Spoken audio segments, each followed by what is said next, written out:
Hello, hello, and welcome. This is Joyce Edison, and welcome to the Dis-ease Release Stress Release Show as we are looking at ways to release the stress, tension, and overwhelm in our lives. So, I am so glad you're joining me today, and today I want to talk a little bit about the different kinds of stress. So, we have distress and we have eustress. So it's important for us to know the difference. Too often, we end up with more distress in our life than we do with eustress. So I want to start by asking you a question today. How much eustress are you having and how much distress?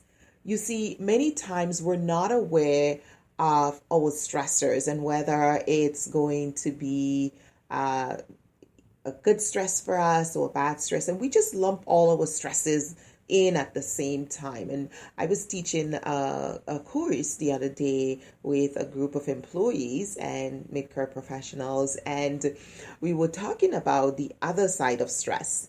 And it came about, and as I was teaching this concept, one of the takeaway for them was that, oh wow, I'm stressing about stress. So one of the things I was teaching is how sometimes just the thought of having stress is stressful.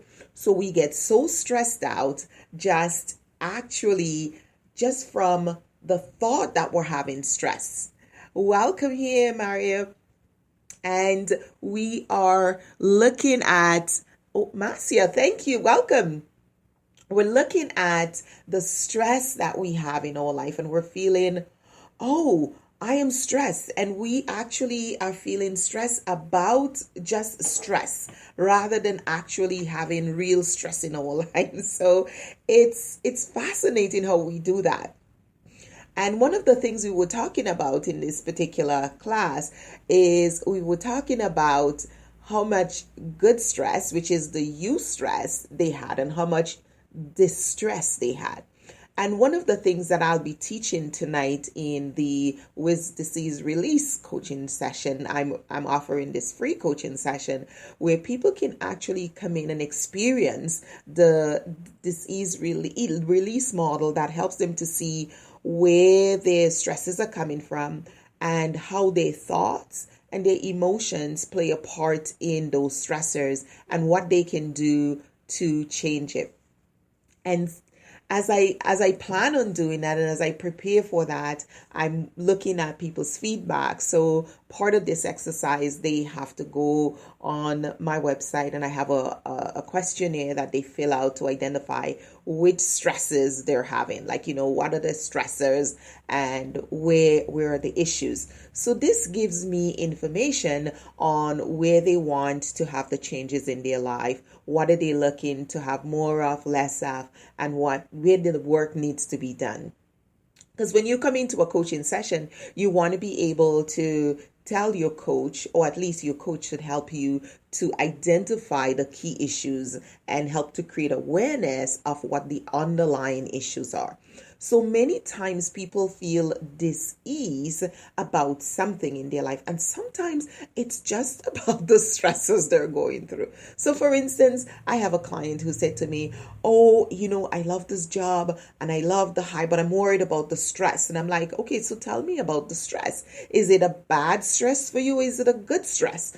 Are you enjoying the job? Are you having fun? Are you meeting new people? Are you working in your brilliance? Are you activating your brilliance? Are you working in that zone of brilliance? Yes, yes, yes, yes, yes for all of that. And I'm like, well, what is the stress? The stress, the thoughts that come into her mind is that, oh, I'm too stressed. I was like, where is that coming from? So now we're looking at the belief system. Where is that belief system that's holding on to that thought that stress is not good for her? And we know too much of anything is good for nothing. So we want to be able to be to introduce a bit of temperance in what we do. So it doesn't matter what you do and you enjoy, you can do too much of it. But if you're doing something in moderation, so she's having a full 8-hour day, she's going home, having time with her family, she doesn't have the long, late hours that she used to have, the extended hours in the evening. But during the day, she goes, it's the time, she doesn't have downtime. So besides lunch break and coffee breaks, she really doesn't have downtime. And so she was worried about the stress. And we were looking at, there's some stresses that are good for us. So the answer is yes. The whole concept of eustress are good stresses. Those are the stresses that wake us up in the morning. If we didn't have good stresses, we would be lazy. We wouldn't brush our teeth. We wouldn't cook our meals because, well, we could just eat anything. We wouldn't have the stresses of being nice to others. So there is benefits, there are a lot of benefits to having some stress in our life, because those are the good stress that keeps us doing the things we need to do and keeping us in line, getting your bills paid on time, getting your work done, showing up at work at a certain time. We were just going to work whenever if we didn't have some criteria that we have to follow. And anytime we have to put out effort to do something, there is a measure of stress when you have to put out effort to do something, be on time, be on task, get things done well. Those are important. And there is a measure of stress, but is the stress the distress where it's overwhelming, it's overburdened, it's drawing on every bit of energy and strength that you have, and it's also negative for your mind, then that's distress. But if it's stress where it's actually pulling on your brilliance, it's helping you to use your best skills, you're able to work from your zone of excellence for an extended period of time, and then you have relative breaks and time that you can move around. Like today, right now, I'm recording, and one of the things I'm doing, I'm standing. That's one of the contracts I've made with myself, is to identify the things that I don't have to sit to do. So I have this podium in my boardroom, and I was like, what's it doing there? Why don't I bring it to my office and do my recordings on it? So that's a contract I'm keeping with myself. That's one way of not sitting too much. So there are things you can do that will break up your day or break up your time so you're not distressed, so you can actually feel the kind of energy you want to have and make your day more into that zone. So I want to ask you, those of you who are on right now, when you are thinking about stress, because our thoughts sometimes are the most stressful things that we can encounter. Our thoughts are what tells us, right? It tells our emotions. It tells us how to feel. And we don't even notice that, because this all happens in the subconscious. This all happens back in the realm. And we don't know that our thoughts are controlling our emotions. And we're just, I feel this way, or I don't feel this way. And we never question our thought to say, well, why am I feeling this way? Or what am I feeling? And one of the things that I've been teaching consistently with the whole area of dis-ease release is looking at those disquieting thoughts. There are some thoughts that are very stressful, and they tighten our shoulders. They cause us to, tighten our shoulders and clench our fist, and we don't even notice that we're doing them, or they cause us to have, upset tummy or chest pain and back pain and all kinds of pains because of the stressful thoughts we're having. And when we feel certain feelings in our body, it's an opportunity for us to check in with our thought, to say, what am I feeling? What am I feeling? What am I feeling, and why? So when we do that, we get a sense of, okay, this is what I'm feeling. I'm angry, frustrated, happy, joyful, sad, overwhelmed, underwhelmed. What is it I'm feeling? Once you've identified that feeling, you can now connect it. So what thought am I holding on that's, pursuing this feeling, because what happens is our thoughts are like raindrops. The thoughts will come down like raindrops, they fall, but if you have a bucket outside, it's going to catch raindrops. And what often happens is that you don't just catch one raindrop. As you catch one, another falls, and then before you know it, your pail is full and it's overflowing. And the same thing happened with our thoughts.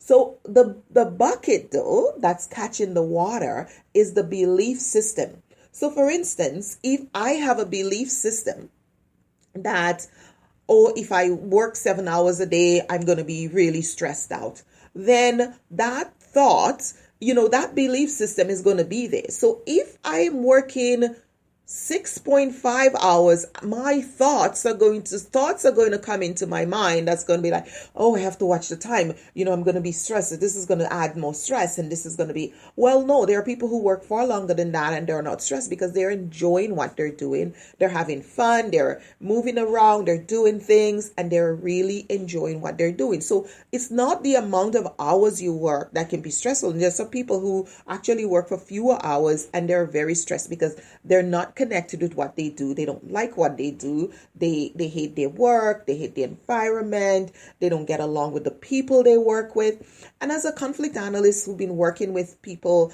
mid-career professionals and organizations for 23 plus years, I see a lot of that. And so my clients will tell me, Joyce, my boss and I don't get along and the work atmosphere is just horrid. And they go in with an expectation that it's going to be unpleasant. And those thoughts will, simmer there and it will flow and develop. And so now the thought goes, I wonder if my boss is going to get back at me today. I wonder if my colleague or my coworker is. And so we start looking for reasons to be anxious and upset. And the brain works that way. And I talk about it in my book, Hurt, Upset, Angry, Frustrated. I talk about how when our brain is always looking to keep us safe. And if we have thoughts in our mind, if we have a belief system that someone doesn't like us and someone is out to get us, then we're going to start cultivating those thoughts, just like raindrops falling from the sky into your bucket outside. That's how you're going to start. One thought is going to breathe another thought and another thought and another thought. And before you know it, you're going to have not just is she out to get you, but she has told everybody not to like you. And the reason why the customer, turn off the phone today, accidentally hang up on you is because your boss was talking bad about you. And the drama that we go on in our mind by having all these multiple thoughts about the belief system that's based on our belief system. But if that belief system wasn't there, that same employee and that same boss, when relationships are good, so when I get them to look at what happened, how did you work together before this issue, before you felt that way, they start to smile and they talk about, oh, things went well. And the same two people, the same place, with different belief system have very different thoughts. So it's the thoughts that we hold, but it's the belief system that they hold on to that really is the attraction. It's the attractor rather. It's the activator that really attracts all these thoughts into our mind. And then we start behaving in a manner that is not conducive to our well-being or is not productive for ourselves and to those in our network. So it's really, really important for us to think about that when we start having those feelings, because what has happened over time is that people tell us, don't trust your feelings, right? I had a client tell me that, or one of my students was telling me that in our coach training program, because I continue to coach and train others to do the work that I do. And in our class last week, one of the students, it's this week, today's Thursday. In our class this week, one of the students was saying to me, well, I was raised by, my parents always tell me, don't trust my feelings. Don't trust my feelings. And I should quiet my feelings and well, how are you going to do that? Your feelings don't just come out from anywhere. The thoughts are the random things that come into your mind. In order for you to manage your feelings and manage your emotions, you need to first be aware of your thoughts. And that is the biggest gift you can give to yourself, is becoming aware of your thoughts, becoming aware of what's attracting those thoughts to you. Why is it that you are collecting these thoughts? Why are they growing? Why you now have a whole fiction story about this particular thing based on your thoughts and your imagination, because you have a belief system that's attracting them.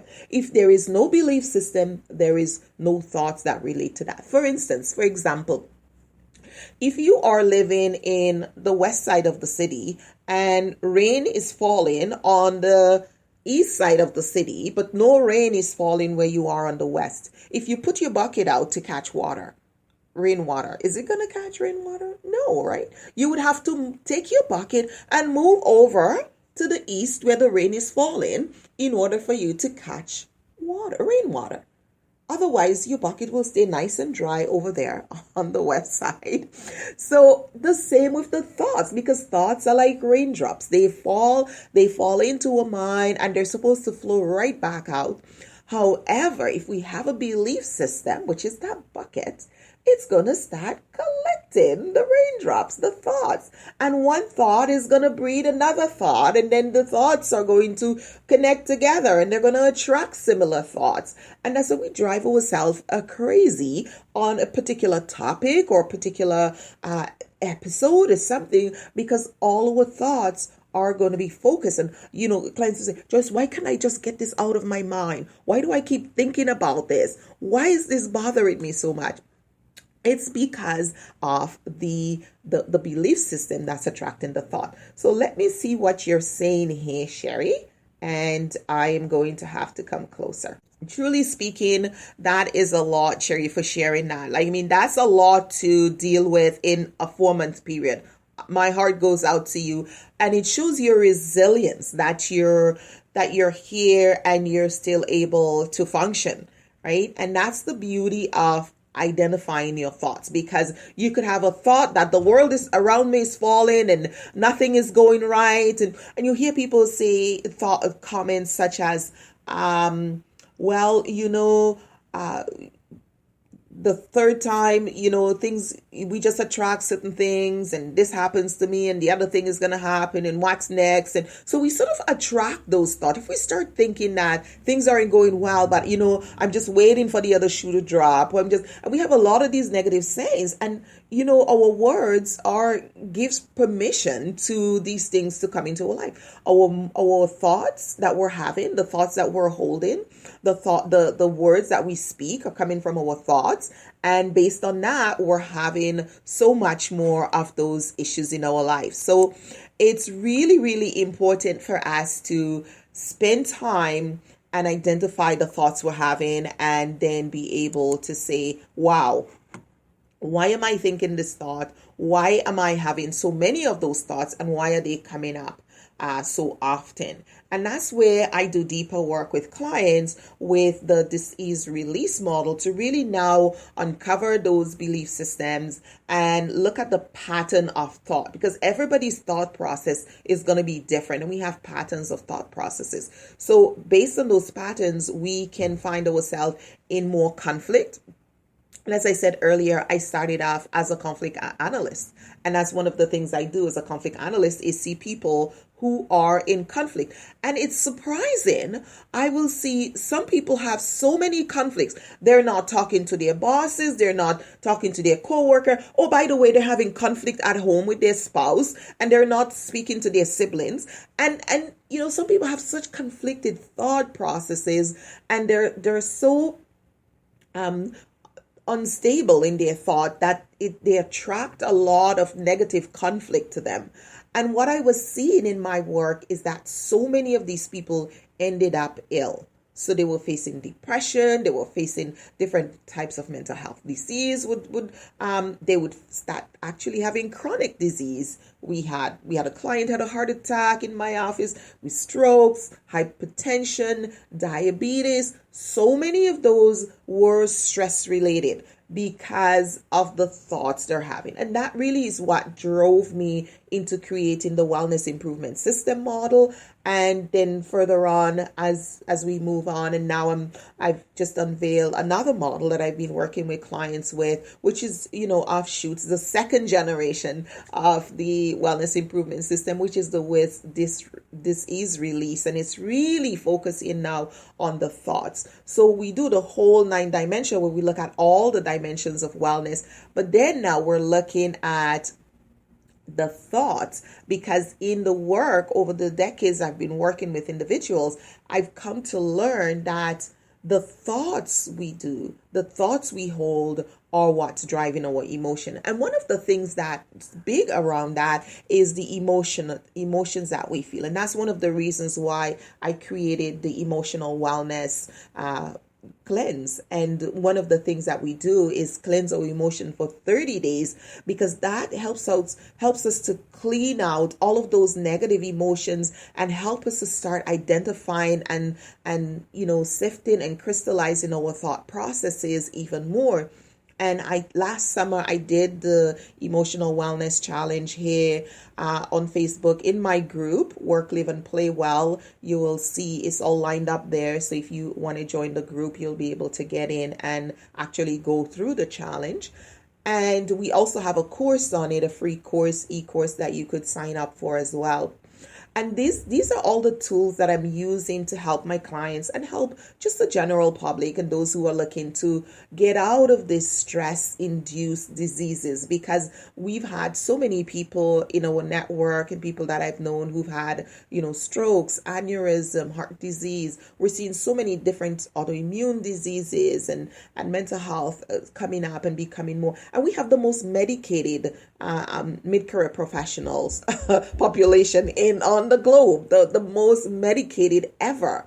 And that's because we lack proper strategy to deal with the stresses and to actually identify and isolate our thoughts and our emotions and recognize that we are separate from those. They're not who we are. They're just the things we're experiencing. And there is a way that we can actually control that, deal with it, so we can live more in our brilliance, because otherwise we become so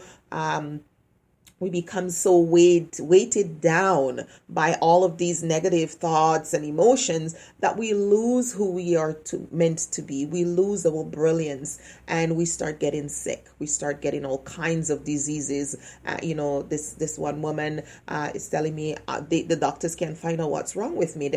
And it's stress related. We know it is because and the thoughts and that adds more distress to her plate again, because now she has this big, oh my, they don't know what's wrong with me. It could be really, really bad. And if we can come back and strip, and which is what I do with my clients, come back and strip down to what's the feeling, what's the, name that feeling and emotion, what's the thought, and then from there we go into how do we actually look at the belief system that's attracting that and change that so we can actually free ourselves, lighten our load, and live more in our brilliance. So tonight I am doing a free coaching session, and you're welcome to join me in my Facebook group. I'll put the link on here. It's also I'll put it on all my pages again. I'll put it as part of this live where you can register and join me. It's at 7 p.m. CST. I am doing the wisdis-ease release. It's a stress release coaching session. You can come on and get free coaching and really walk through and see how I use the model to help people crystallize their feelings, release those thoughts, and actually deal with the underlying belief system so they can live freer, lighter lives. So thanks for being here. Thanks for joining. It's been a pleasure.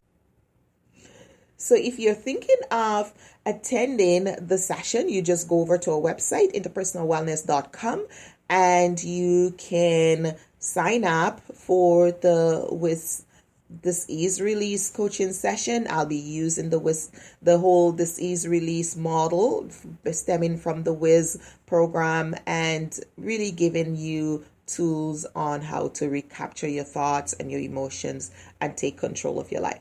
So thanks for tuning in. Joyce Odidison, interpersonal-welness.com, and I look forward to sharing and with you on future episodes. Bye now.